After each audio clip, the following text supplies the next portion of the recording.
చారిత్రక కథనం ప్రకారం ఒకప్పుడు ముగ్గురు అన్నదమ్ములు ఉండేవారు. వారిలో ఒకరికి గుడ్డి, ఇంకొకరికి మూగ, మరొకరికి చెవుడు అనే లోపాలు ఉండేవి. వారు తనకున్న చిన్న పొలంలో సాగు చేసుకుంటూ కాలం గడిపేవారు. బావి నుండి నీరు త్రాడుతో తోడి పొలానికి నీరు కట్టేవారు. ఒకరోజు బావిలో నీళ్లు పూర్తిగా అయిపోవడంతో వారిలో ఒకరు బావిలో దిగి లోతుగా త్రవ్వడం మొదలుపెట్టాడు. కొద్దిసేపటి తర్వాత గడ్డపారకు రాయి లాంటి పదార్థం తగలడంతో తవ్వడం ఆపి జాగ్రత్తగా చూశాడు. గడ్డపార ఒక నల్లరాతికి తగిలి రాతిండి రక్తం రావడం గమనించాడు. కొద్ది క్షణాల్లో బావిలో ఉన్న నీరు మొత్తం రక్తంగా మారిపోయింది. ఆ స్వామి వినాయకుని మహిమ వల్ల ముగ్గురికి ఉన్న లోపాలు పూర్తిగా పోయాయి. దీనితో ముగ్గురు చాలా సంతోషపడ్డారు. ఈ విషయం తెలుసుకున్న ప్రజలు అక్కడికి తండోపతండాలుగా వచ్చి పూజలు చేశారు. కొబ్బరికాయలు నీటితో అభిషేకం చేశారు. ఈ అభిషేకం చేసిన కొబ్బరి నీళ్లు 1.5 ఎకరం దూరం చిన్న కాలువగా ప్రవహించింది. దీన్ని కాణిపరకం అని తమిళ పదంతో పిలిచేవారు. రాను ఇది కాణిపాకంగా మారింది. కాని అంటే 1.5 ఎకరం మడి భూమి అని, పరకము అంటే నీళ్లు పొలంలో పారటం అనే అర్థం.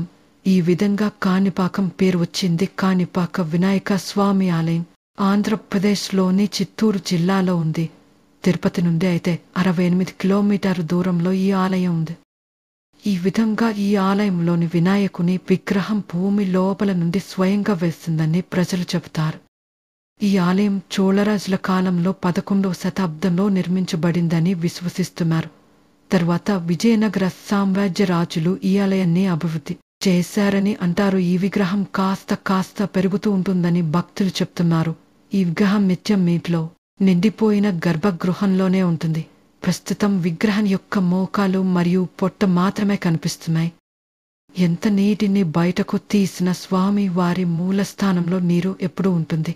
ఇతర ఆలయాల్లో లాగా ఎక్కడ తీర్థ ప్రసాదం ఇవ్వరు, కానీ లడ్డు వాళ్ళు ప్రసాదంగా ఇస్తారు. ముఖ్యంగా వినాయక చవితికి 21 రోజుల పాటు చాలా అద్భుతంగా ఉత్సవాలు జరుగుతాయి. స్వామికి ప్రతిరోజు ప్రత్యేక పూజలు, అభిషేకాలు నిర్వహిస్తారు.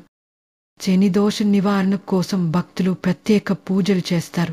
కాణిపాకంలో ప్రమాణం చేస్తారా అంటూ సవాల్ విసురుతారు. అంటే తప్పు చేసిన వాళ్ళు తప్పు ఒప్పుకోకపోతే కాణిపాకం వెళ్లి ప్రమాణం చేయాలని అంటారు. అక్కడ ఎవరైనా తప్పు ఒప్పుకోవాల్సిందే అని నమ్మకం కూడా ఉంది.